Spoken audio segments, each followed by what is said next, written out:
grand journal de Télésignal.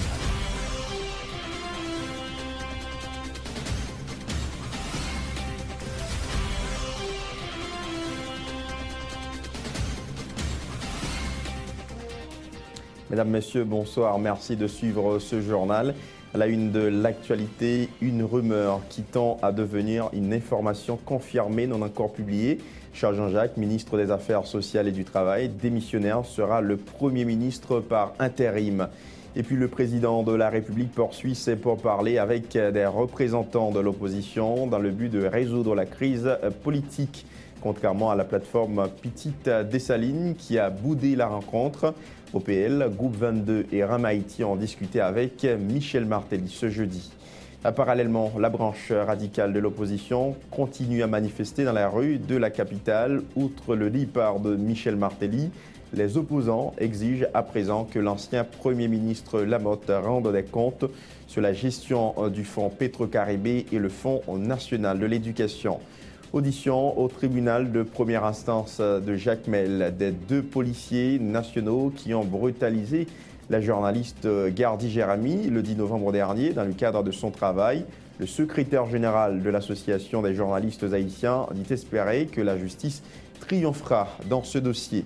Et puis journée internationale des migrants. Ce 18 décembre, l'Office national de la migration et des partenaires tels l'OIM réfléchissent sur les moyens de sauver la vie de migrants. Le GAR appelle à l'implémentation d'une politique migratoire respectueuse des normes en la matière.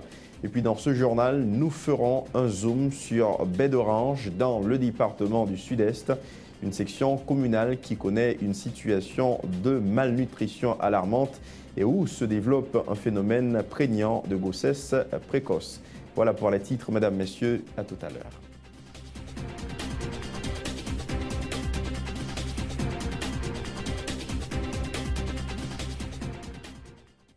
Bonjour, je suis Daniel, je vis aux Caraïbes. Malheureusement, quand il s'agit de shopping, je suis toujours à court de choix. Par exemple, la recherche d'un cadeau pour ma copine, ou un lecteur MP3, ou même un casque. Grâce à eShopper Express, je peux maintenant faire mes courses en ligne. Les expéditions internationales de magasins en ligne étant si chères et souvent non disponibles, eShopper Express donne l'opportunité à ceux vivant hors des États-Unis de faire des emplettes comme s'ils y étaient. Il suffit d'aller sur le site www.eshopperexpress.com, ouvrir un compte gratuit et voilà, vous recevrez votre propre adresse aux États-Unis. N'oubliez pas d'utiliser votre adresse aux États-Unis pour tous vos achats en ligne. eShopper Express vous informera dès l'arrivée de vos colis chez eux par courrier électronique. Une fois votre colis arrivé, vous aurez la possibilité de demander l'acheminement immédiat chez vous ou à votre bureau, ou de mettre vos paquets en attente si vous en attendez d'autres. Vous pouvez alors demander la consolidation de vos paquets en un seul envoi. La consolidation peut vous faire économiser jusqu'à 50% sur les frais d'expédition internationaux. Incroyable! eShopper Express livrera vos colis à votre porte en quelques jours. Pas de soucis, pas de risque, pas de maux de tête. Pour plus d'informations, accédez à www.eshopperexpress.com.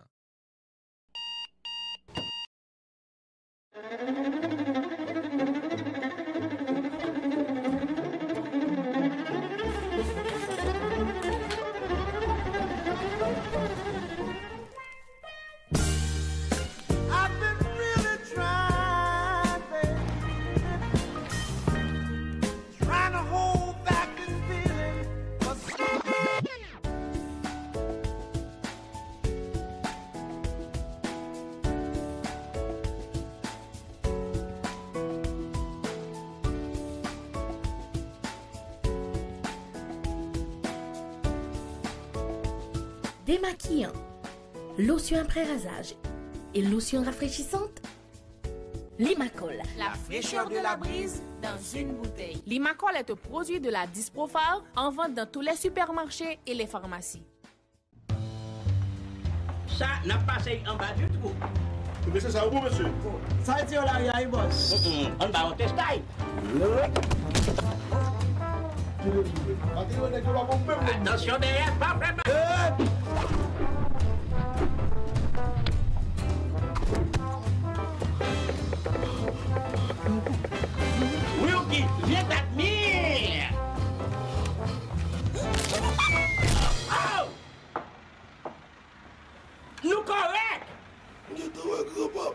Halbay! Canes Construction. Halbi! Canes Construction. Ah, ok. Canes Construction, aske un grand monde dans game Kekaïria. Nous vivons tout numéro 1. Pour plus c'est nous, l'autre gen room dipo. Nous gen Canes Construction, nous sous plus terrain que tout l'autre yo. Bois, fer, ciment, céramique, penti, électrique. Nous gen cuisine tout pareil. C'est Ashtel, Plaquel. Adresse nous tout dans la carte là, c'est nous. Canes Construction. Depuis on poursuit pas de l'autre côté. Canes Construction. Car la fin bâti ou baisser meublé. Canes Construction. Oh, parking pour avion atterri. Les pères, vin ou piste atterrissage nous attendez. Posez, purti.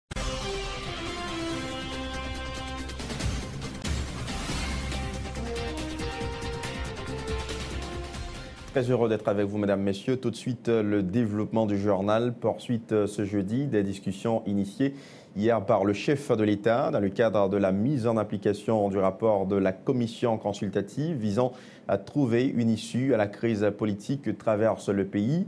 Ce 18 décembre, Michel Martelly a rencontré Jean-Henri Séan et le groupe 22 ainsi que les responsables de l'organisation du peuple en lutte. Selon le notaire Jean-Henri Séan, les échanges portaient particulièrement sur le dossier de l'organisation des élections et le profil du prochain Premier ministre.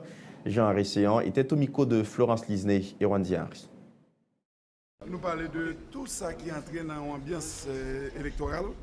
Mais surtout, nous jouons un président qui est serein, qui est rentré avec nous dans l'implémentation, application de propositions en commission.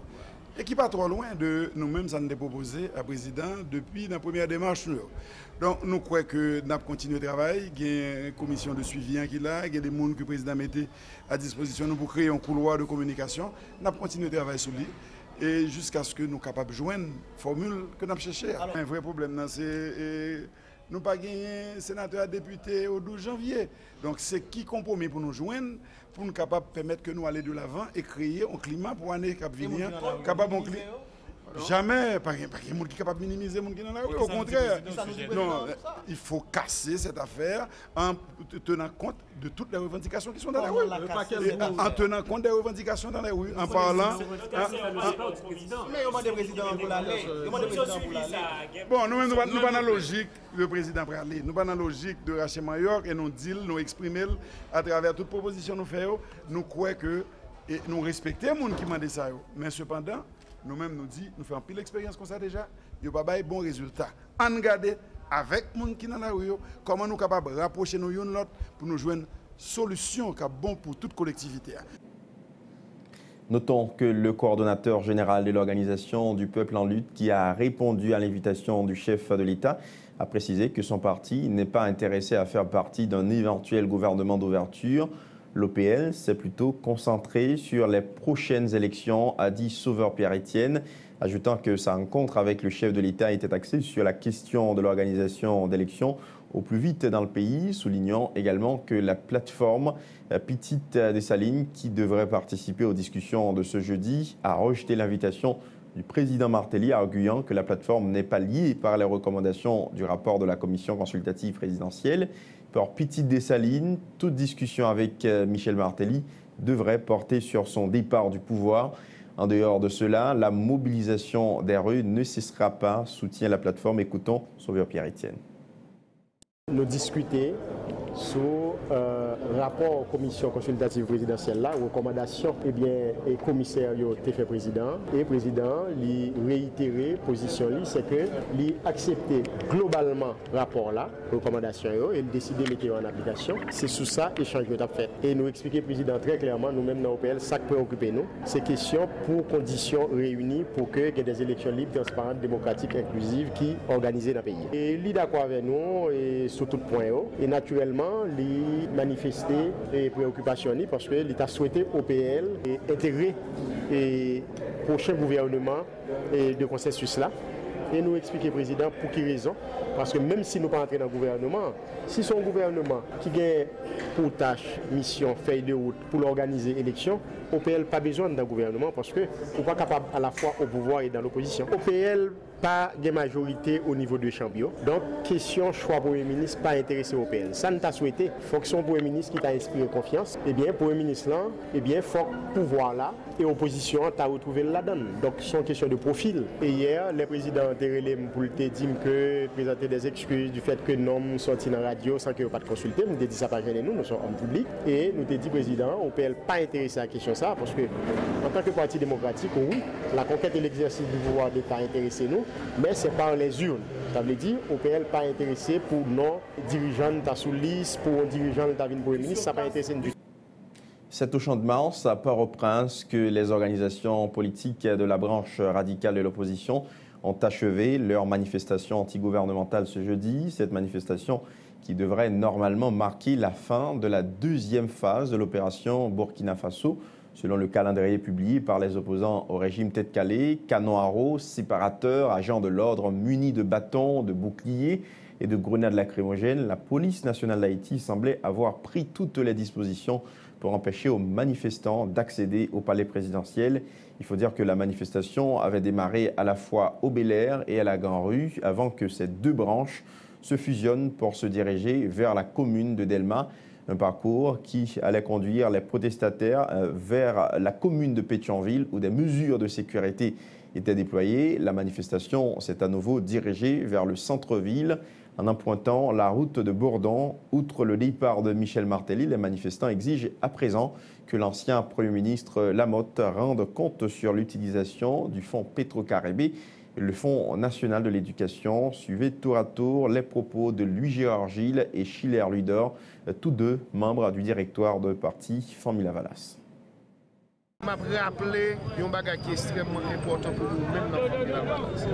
Votre concertation entend pour toujours accompagner le peuple haïtien, pour toujours accompagner la population.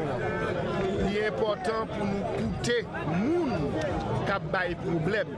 Mais comme ça tout, nous toujours disons pendant qu'on écoute les gens qui ont des problèmes, mais nous devons accompagner les gens qui ont des problèmes.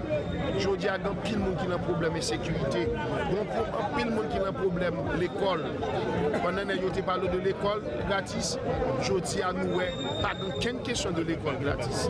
Grand goût, misère, mal cité, c'est-à-dire nous qui avons un mauvais logement, et bien je dis, Famille Lavalas, je dis encore, c'est la mobilisation pour nous, et c'est la Constitution qui bat nos droits.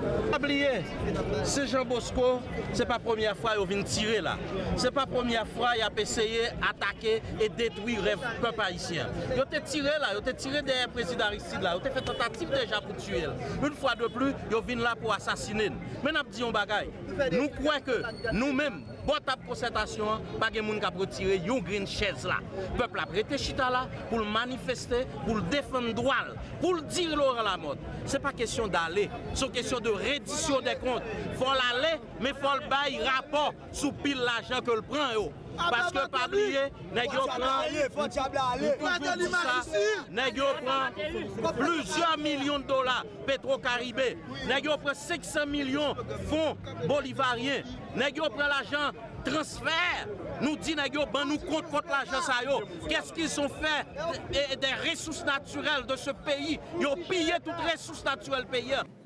Autre point à ce journal, le secteur transport terrestre haïtien STTH menace d'observer un arrêt de travail dans les jours à venir en vue de forcer les protagonistes de la crise politique à prendre leurs responsabilités face au blocage politique actuel. Le responsable de relations publiques du STTH, Marcelin Jean-Philippe, affirme que le secteur du transport fait partie des plus affectés par la crise politique. Le syndicaliste encourage tous les secteurs organisés de la vie nationale à se mobiliser pacifiquement afin d'exiger les acteurs de la crise à prendre des dispositions en vue de sortir le pays de l'impasse. Marcelin Jean-Philippe au micro de Arnold Dorcius et Max Joseph. Chita ensemble avec tous les dirigeants, tous les responsables, organisations qui affilient à ce secteur transport pour nous dire crise politique pays d'Haïti, il ne peut pas mener nous de côté. C'est ça qui fait nous encourager les acteurs qui concernent la crise pour qu'ils soient capables de chita tête fouette. Nous connaissons des intérêts comme parti politique, comme artisans politiques à défendre, mais pendant qu'ils défendent les intérêts, on bail pays a un changement aujourd'hui pour nous primer intérêt pays d'Haïti. C'est ça que fait nous dire quitte l'opposition, le gouvernement, le pouvoir exécutif, législatif et judiciaire, avec tout l'autre acteur qui concerne la crise politique, pour qu'ils soient capables de laisser cet intérêt personnel maintenant pour primer intérêt pays, pour dialoguer, pour retirer le pays dans le salier journée aujourd'hui. Dans ma race économique, politique pays, nous ne pouvons pas supporter encore comme secteur organisé, comme secteur transversal qui toujours sonne l'ambi rassemblement pour nous dire peuple là, libre pour prendre la rue. Journée aujourd'hui, nous dit trop. Nous dit crise politique ça. Si vous pouvez aller là, eh bien, Jean-Pierre nous parle de tsunami politique, nous ne pouvons pas supporter ça encore pays à pas qu'à prendre. Et nous même secteur principal nous dit nous ne pouvons pas subir. C'est ça que fait nous dire, nous annoncer si acteurs pas pour disposition pour résoudre le problème, nous même comme secteur organisé, nous allons faire camper, nous allons faire un arrêt de travail, nous allons discuter 2 jours, 3 jours, une façon pour encourager acteurs à trouver une sortie de crise à ce qui a passé pays d'Haïti. C'est ça que fait nous profiter occasion pour que nous capables de parler avec les amis étrangers, communauté internationale qui disent amis pays d'Haïti, pour que soient capables d'encourager les acteurs politiques pour que soient capables de trouver une sortie de crise à ce qui a passé pays dans le moment. Alors que nos acteurs politiques tardent à s'entendre pour trouver une issue à la crise, les besoins de la population haïtienne n'attendent pas. Au contraire, les conséquences de l'accès déjà trop limité aux services sociaux de base risquent de devenir encore plus catastrophiques pour les groupes défavorisés si rien n'est fait rapidement. À Baie d'Orange, dans le département du Sud-Est, par exemple, les habitants vivent dans l'extrême pauvreté. Les droits fondamentaux de la personne humaine, tels l'éducation, la santé, l'alimentation, sont au mieux rudimentaires, sinon inexistants. Rongée par la famine, la première section communale de Belance connaît une situation de malnutrition aiguë et fait face à un phénomène très prégnant de grossesse précoce. Suivez un dossier spécial signé Michel Depaillan et Fézé Mathieu. Visage flétri, cheveux jaunâtres, pieds enflés, c'est le portrait physique de nombreux enfants de Baie d'Orange, section communale de Belance, dans le département du Sud-Est. La malnutrition sévit particulièrement dans la localité de Nanzap, située seulement à quelques kilomètres de Seguin et du parc La Visite, témoigne le coordonnateur du conseil d'administration de la section communale, Lissa Généus. Nous pas gagné de l'eau, nous pas gagné centre de santé et nous pas gagné tout. Et l'agriculture nous qui finalise, ça permet que la population lague dans une extrême pauvreté et qui permet qu'il y a monté un massif et gens ont regardé dans le documentaire. L'absence de route et le très mauvais état des rares qui existent rendent Baie d'Orange quasiment inaccessible. La première section communale de Belance est aussi dépourvue d'infrastructures sanitaires. Les habitants n'ont même pas accès à l'eau courante et pour se faire soigner, ils sont transportés sur des brancards de fortune jusqu'à Jacmel et souvent certains malades succombent en chemin. De 2008 à nos jours, nous gagnons un pile de monde qui mourent dans la malnutrition. En 2008, nous avons impliqué de 12 petits monde qui mourent dans la malnutrition. Et jusqu'à cette présente minute, je parle avec nous là, gagnons un petit monde qui continue malade, qui a souffert avec malnutrition. Malgré toute intervention, nous faisons beaucoup de les autorités concernées et jusqu'à présent, les problèmes n'ont été gens regardé. À Baie d'Orange, la fécondité des adolescentes est un phénomène très prégnant. Les femmes enceintes, allaitantes et mères de moins un enfant étant priorisées par le seul programme d'aide alimentaire de la zone, des jeunes filles recourent à la grossesse comme moyen de prise en charge, déplorent les autorités locales. À cette méthode regrettable s'ajoute l'absence ou l'utilisation inadéquate de moyens contraceptifs. Oui, depuis mon enceinte, on soit le petit moun, yo bali blé, mais depuis le pas petit moun, il pas enceinte, yo pas bali. Moi, devine enceinte sur 18 ans, même de l'école. J'étais bien 6e année. La situation de la population de Baie d'Orange ne cesse d'attirer l'attention des autorités sanitaires du pays et d'organisations œuvrant dans le domaine humanitaire. Le ministère de la Santé publique, à travers la direction de la santé familiale, a réalisé un documentaire sur l'accès aux services en santé de la reproduction et de la planification familiale dans la section communale. Cette œuvre cinématographique intitulée Baie d'Orange en Deyo Jiskibo est utilisée comme outil de plaidoyer pour tirer la sonnette d'alarme sur le sort de cette population.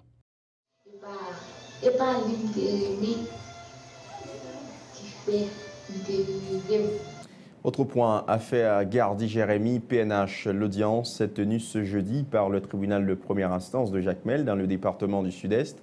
Plusieurs journalistes, dont le secrétaire général de l'Association des journalistes haïtiens, Jacques Desrosiers, étaient présents à la salle d'audience en signe de solidarité à leurs collègues. Rappelons que la journaliste Gardy Jérémy, correspondante de l'agence en ligne Alter Presse dans le Sud-Est, a été physiquement agressée le 10 novembre dernier par 2 agents de l'unité départementale de maintien de l'ordre au cours d'une manifestation des motards de la ville de Jacmel, sollicitant de la DGI la diminution des prix de nouvelles plaques d'immatriculation. Détail avec René Voltaire, correspondant permanent de Radio-Télésignal à Jacmel.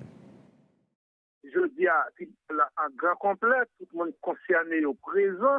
Et dans le moment où on a parlé là, c'est le journaliste Gardy Jérémy, lui-même qui a déposé. Nous sommes ensemble avec le journaliste Jacques Derouzier, depuis matin, ou ce jugement, qui remarque ou fait, qui constate ou fait de jugement, ça a boulé là. Oui, je dis vraiment de cette après 3 reports, d'appui parti défendre ça là, et puis bien, parti civil là, et tout le monde là. Donc, n'a suivi, qui vient débat puisque nous avons aujourd'hui vraiment de faire commenter. Comme c'est la question de justice, que chaque parti a fait valoir point de vue et puis décision par exemple un juge intérieur qui fait mon exigence. Ce qui est important, son dossier, nous avons suivi, nous avons suivi de jour, et le fait que je veux dire que la justice et Jacques Mel a fait ce question, c'est parce que c'est pour nous déjà dans la corporation, c'est déjà une première victoire. Et qu'il y a là, une décision vraiment, nous allons confirmer vraiment.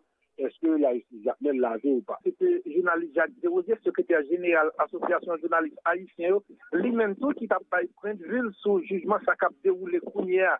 N'a fait connaître journaliste Gardy Jérémy, c'est une présentatrice dans la Radio Télé Express Continental dans Jacmel, et lui-même tout c'est correspondant à une agence en ligne Alter Presse. Donc nous dit il y a plusieurs collègues qui sont sortis Port-au-Prince qui viennent porter support à journaliste Gardy Jérémy, il y a Alter Presse tout qui représente là ensemble avec plusieurs autres monde qui fait déplacement pour y venir. C'était René Voltaire depuis tribunal première instance Jacmel pour Radio Télé Signal.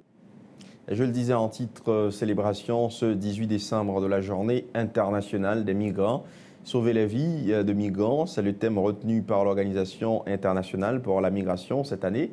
Pour marquer cette journée en Haïti, l'Office national de la migration a organisé une journée de réflexion à Pétionville, l'occasion pour le directeur technique et de recherche de l'ONM de déplorer qu'Haïti figure parmi les pays exportateurs de main-d'œuvre hautement qualifiée du continent américain et en particulier de l'Amérique latine. Selon Adelson Lorgea, entre 2004 et 2007, Haïti était placé en 2e position après la Jamaïque parmi les pays qui exportent des étudiants vers les pays du CARIFORUM, les États-Unis et le Canada.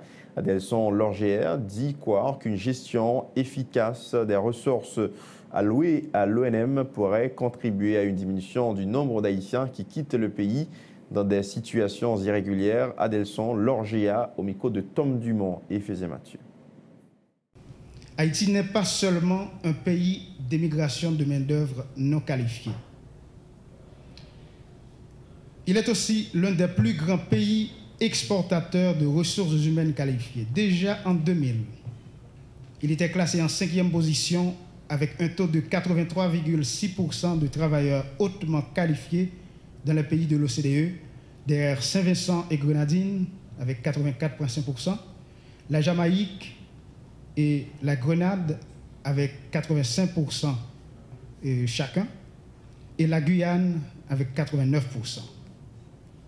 Entre 2004 et 2007, une étude a montré qu'Haïti était classé juste derrière la Jamaïque, en 2e position sur l'émigration des étudiants en provenance du CARIFORUM vers les pays de l'OCDE, en particulier les États-Unis d'Amérique, le Royaume-Uni, le Canada, pour ne citer que ces pays-là.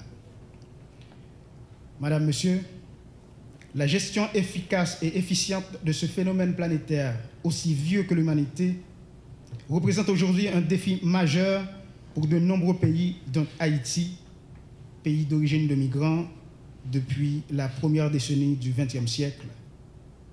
En effet, pour des raisons diverses, les migrants haïtiens laissent le pays, tant de façon régulière qu'irrégulière, à la recherche d'une terre d'accueil. Près de 6 650 rapatriés haïtiens ont été accueillis au service d'accueil et de réinsertion de l'ONM d'octobre 2013 à novembre 2014, a fait savoir Adelson Lorgea.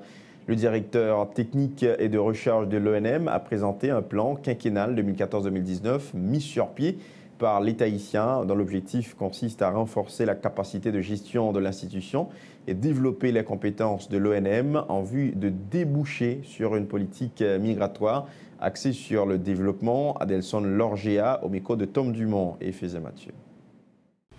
D'octobre 2013 à novembre 2014, le service d'accueil et de réinsertion de l'Office national de la migration a déjà enregistré 6 650 rapatriés de provenances diverses, dont 4 229 des Bahamas, 747 interceptés en mer, 630 en provenance des îles Turques et Caïques et 800 de la République dominicaine.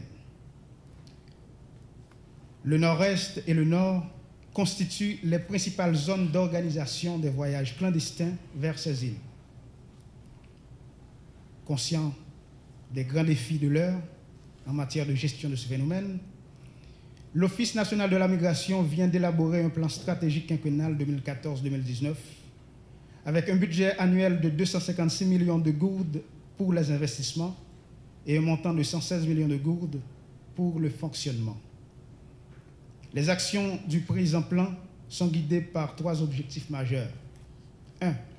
Renforcer les capacités de gouvernance de l'Office national de la migration en matière de gestion de la migration. Développer les compétences institutionnelles de l'ONM à formuler des politiques migratoires axées sur le développement. Développer des politiques publiques pour valoriser la migration tant sur le plan socio-économique que sur le plan de la promotion des droits humains. Une politique migratoire cohérente passe par une meilleure connaissance des chiffres. Voilà ce que déclare le chef de mission de l'OIM en Haïti, Grégoire Gutstein. Il préconise des programmes sécuritaires car, précise-t-il, des trafiquants auraient profité de la mauvaise situation des gens pour les inciter à partir dans l'unique but de tirer des avantages d'eux. M. Gutstein plaide en faveur d'accompagnement pour les populations vulnérables. Grégoire Gutstein au micro de Tom Dumont et Fézé Mathieu.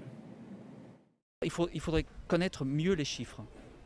On sait à peu près, et l'ONM l'a annoncé, qu'il y a près de 8000 retours sur Haïti, donc de rapatriés, de déportés, etc. Mais on ne sait pas combien il y a de gens qui partent. Donc si on veut avoir une politique sur la migration qui soit cohérente, il faut déjà avoir les évidences, il faut avoir les chiffres. Et c'est sur ces chiffres qu'on va pouvoir développer des politiques. Donc, quand vous parlez de plan, c'est avoir ce qu'on appelle les évidences, les statistiques. Et ça, il faudrait qu'on puisse les consolider ici en Haïti. Ensuite, bien sûr, il y a des programmes que j'appellerais des programmes sécuritaires. Vous avez des gens qui profitent. Il y a des trafiquants, donc qui profitent du fait qu'il y a des gens qui sont dans le désespoir, qui veulent partir. Mais ils profitent, ce sont quasiment les seuls qui en profitent parce qu'ils exigent une contribution financière pour aller d'un point A à un point B. Et ce sont des activités illégales. Donc quand je parle d'approche sécuritaire, je dis que voilà, il faut que la police, les gardes-côtes fassent leur boulot et interceptent ces gens-là parce que ce sont un petit peu des prédateurs sur les personnes qui sont désespérées. Ensuite, bien sûr, il y a des programmes de retour. Vous avez des gens qui sont déjà en situation irrégulière dans d'autres pays, les Bahamas, les îles Turques et Caïques, les États-Unis, etc. Il faut que ces retours soient accompagnés. Ce n'est pas seulement des retours où on vous dépose à l'aéroport, mais c'est aussi des retours où on vous aide à vous réintégrer pour que vous ne fassiez pas face à une situation qui vous a fait partir à l'origine. Toujours à l'occasion de la journée internationale des migrants, ce jeudi 18 décembre, le groupe d'appui aux rapatriés réfugiés a organisé une journée de réflexion autour du thème « L'État haïtien prend responsabilité pour droits migrants haïtiens qu'à respecter ». Le coordonnateur du GAR, Jean-Baptiste Azelin, qui animait les discussions, a souligné qu'un tiers de la population haïtienne vit en terre étrangère. Parmi les points abordés dans le cadre des échanges figure la question de l'apport des organisations de la société civile, la question de la migration dans le pays, a indiqué Jean-Baptiste Azelin au micro de Ludmilla Marc et de Max Joseph. C'est important, je ne dis que question journée internationale migrants, les traiter au niveau et pays, au niveau gare et au niveau de toute instance. Une journée côté n'a fait de débat. Et premièrement, sur question apport organisation et société civile dans la question migration en Haïti. Et nous gagnons très certainement, côté nous allons parler tout de questions affaires Tidé Mendes là que M. Bourbon qui est responsable programme Nanga qui te suit le dossier ça assez bien. Et nous gagnons tout, nous allons parler de questions politiques migratoires. Nous connaissons jusqu'à présent Haïti pour une politique migratoire. Il y a un bagage que nous avons pour lui depuis plus de 20 ans depuis que les gars existaient. Donc c'est dans le contexte ça. Je dis un contexte qui est assez difficile pour les migrants et autour. Nous connaissons dans différents côtés en République dominicaine et au Brésil et aux Bahamas. Nous connaissons un paquet de situations de violation de droits de l'homme, un paquet de situations de difficultés qui pour tous les migrants et dans tout le pays. C'est dans un contexte côté et PIDIA et pas de résultat, PNRE n'a pas de résultat. Et dans le contexte où la République dominicaine sortie dans ces CIDH. Donc c'est un contexte assez complexe, assez compliqué. Jeudi, on a commémoré la Journée internationale migrants. C'est une bataille qui est importante et pour GAR, et pour l'État haïtien, et pour le pays. Et je pense que c'est tout important même pour la région et le monde. Pour sa part, le président du conseil d'administration du GAR, Philippe Jean Thomas, croit opportun que l'administration au pouvoir établir une politique migratoire dans le pays régissant toutes les normes en matière de migration, ce qui, à son avis, facilitera le respect des migrants haïtiens en terre étrangère. Philippe Jean Thomas. Aujourd'hui, nous-mêmes, dans le GAR, qui fait partie de ces civils, et qui avons gourmé pour droits migrants respecter.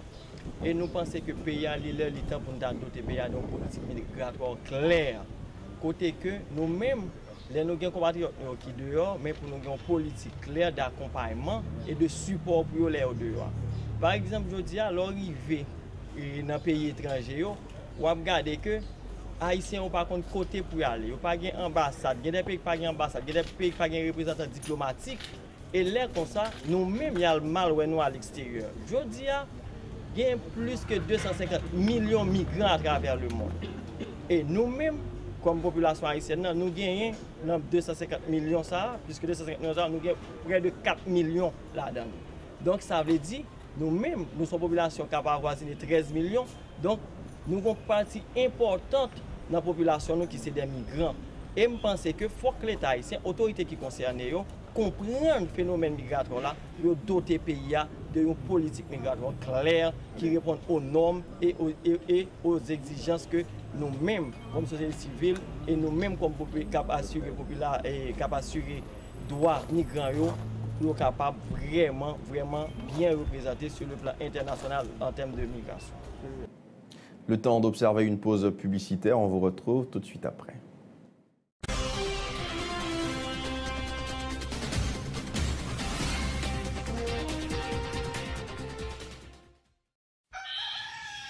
Sous tête mon nou ak terre nou qui pi riche dans le pays d'Haïti, n'a besoin un café qui gen nam, c'est Rebol sien. Sorti dans grand danse pour arriver dans grand nord, passer par plateau central, atterrir dans montagne Belancio, ak toute l'autre zone qui produit café dans le pays, nous mettons bons outils, bonne structure et surtout connaissance et confiance dans l'idée pour nous joindre plus bon résultat. C'est depuis notre cueilli grain café, passer dans traitement, que nous mettons bon gens contrôle pour nous joindre plus bonne qualité. Nous servons avec appareil moderne dans sécher, séparer et puis trier café. 42 récoltes café nous sous tête nous là. Ben nous avons pile expérience dans causer traiter café. Volonté pour nous ba ou plus bon service chaque jour, plus plus. Exiger nous servir avec matériel sophistiqué qui respecte normes et principes, avec différents mélanges nous. Sorti dans gourmet, de luxe, classique, rivé dans lipibon, dans chaque paquet, dans chaque tasse, Rebo pote pour vous, pi bon goût café pays d'Haïti.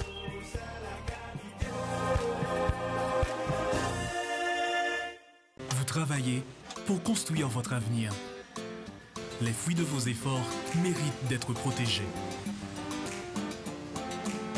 Tous vos investissements, chaque employé dévoué, chaque précieuse acquisition, aujourd'hui et pour les générations futures,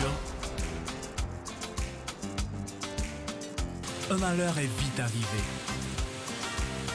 Soyez prêts, car les conséquences pour vous peuvent être dévastatrices. Avec la AIC à vos côtés, vous pouvez affronter sereinement les surprises que vous réserve la vie. Retombez sur vos pieds. Inutile de tout recommencer. AIC est votre filet de sécurité. Vous créez la richesse, nous la protégeons.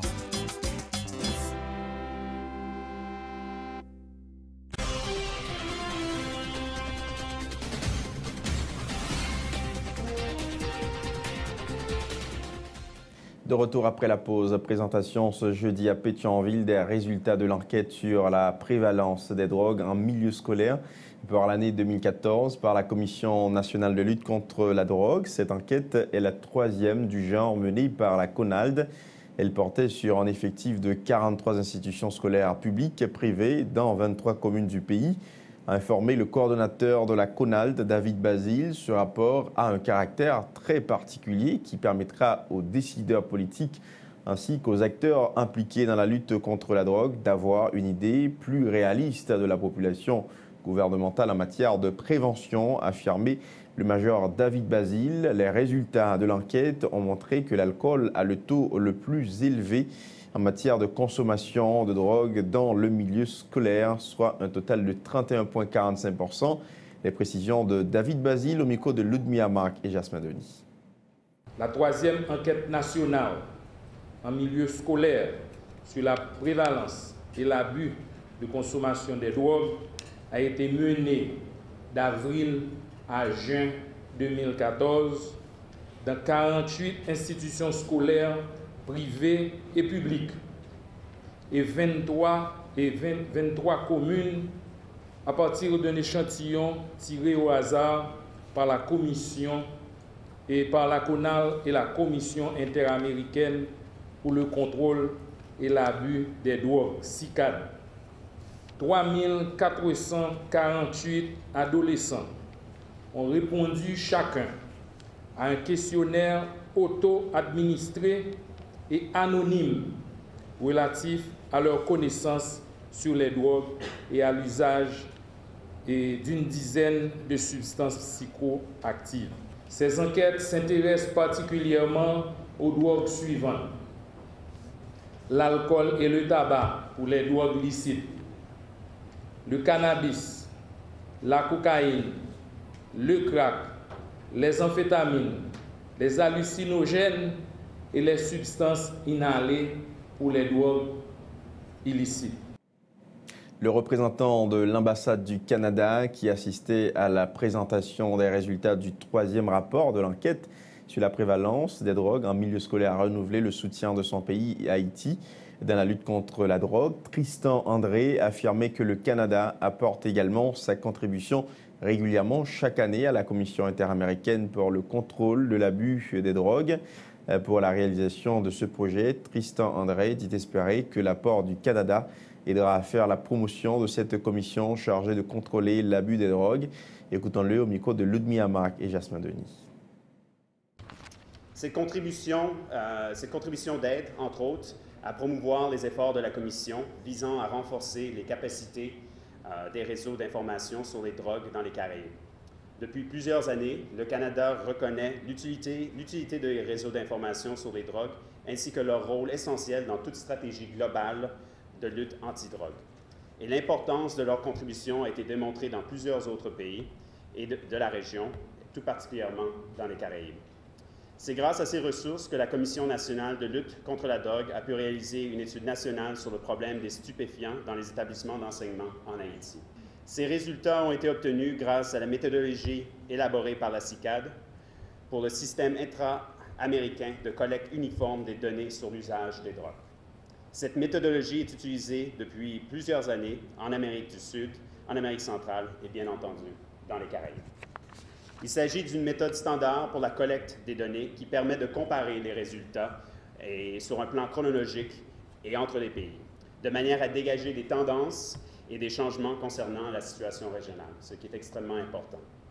Le Canada souscrit au mandat énoncé dans la stratégie antidrogue pour l'hémisphère de 2010 de la CICAD et dans son plan d'action 2011-2015 pour la lutte anti-drogue qui vise à élaborer et à mettre en œuvre des politiques et des stratégies fondées sur des faits. Encore une fois, l'importance d'avoir des données qu'on peut utiliser.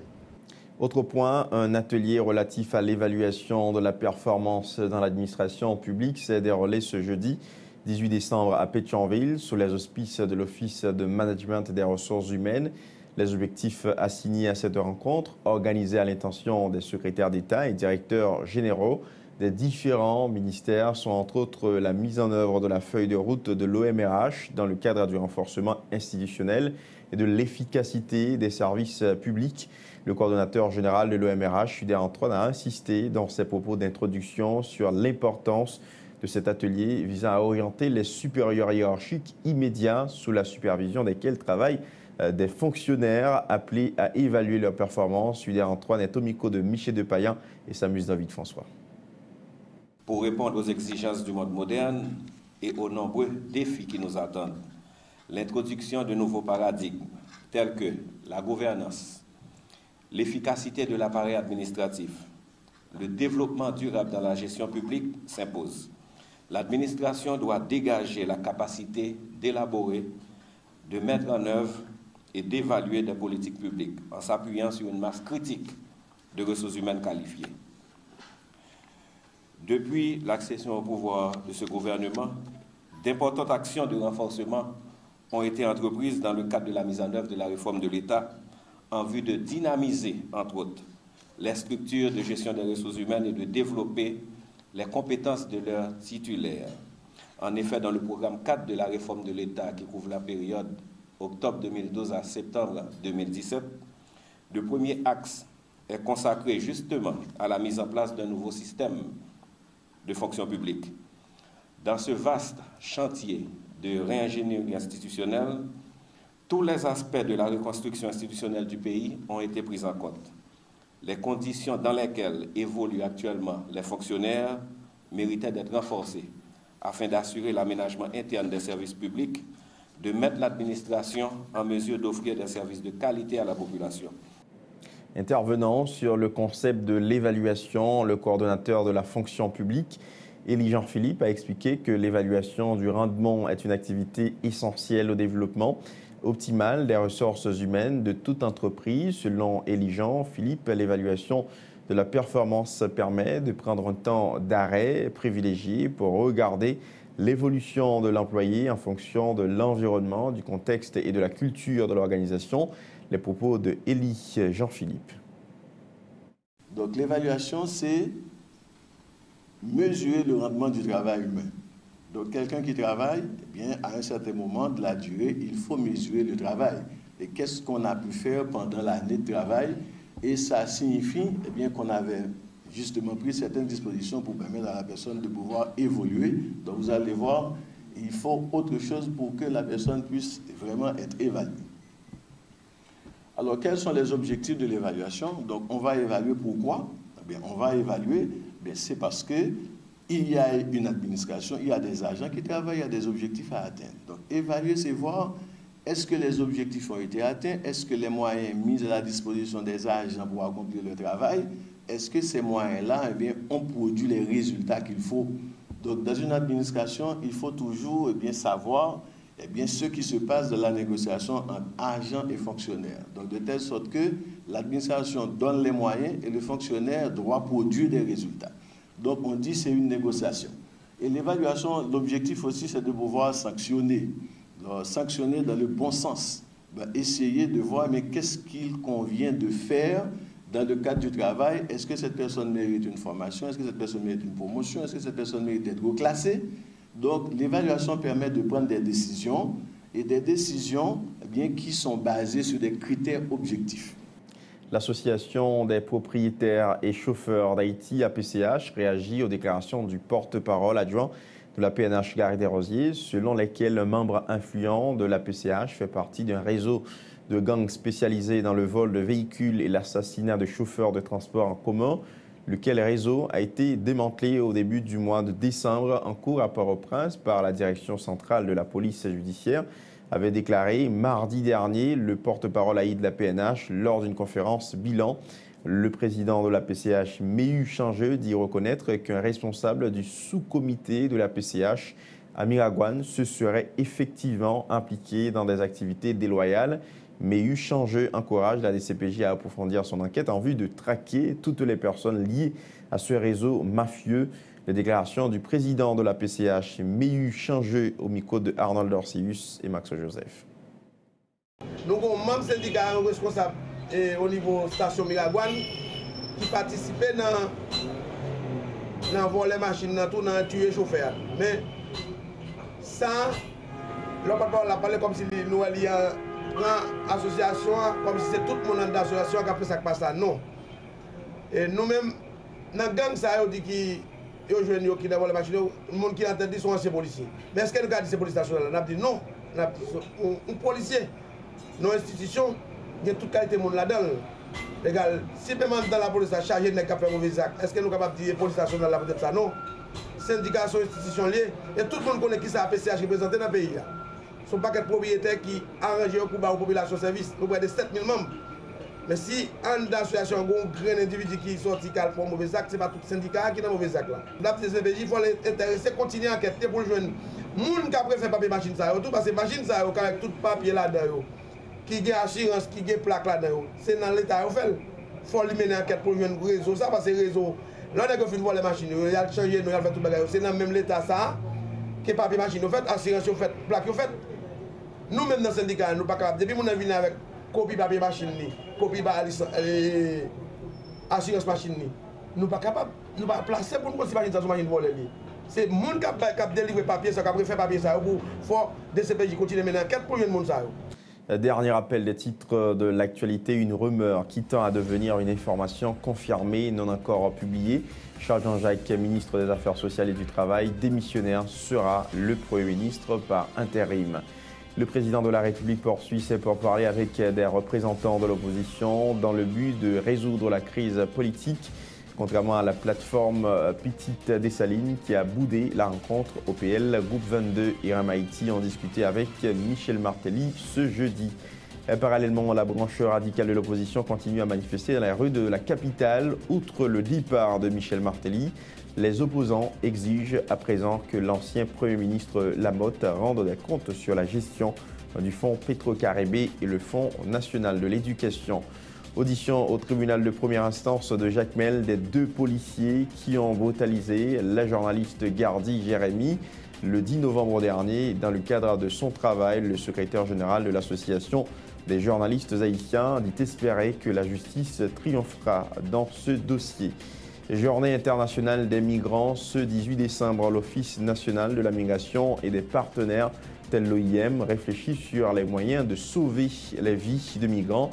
Le GAR appelle à l'implémentation d'une politique migratoire respectueuse des normes en la matière. Et puis dans ce journal, on a fait un zoom sur Baie d'Orange dans le département du Sud-Est. Une section communale qui connaît une situation de malnutrition alarmante et où se développe un phénomène prégnant de grossesse précoce. C'est la fin de ce journal. Bonne suite de programmes sur Télésignal. Au revoir.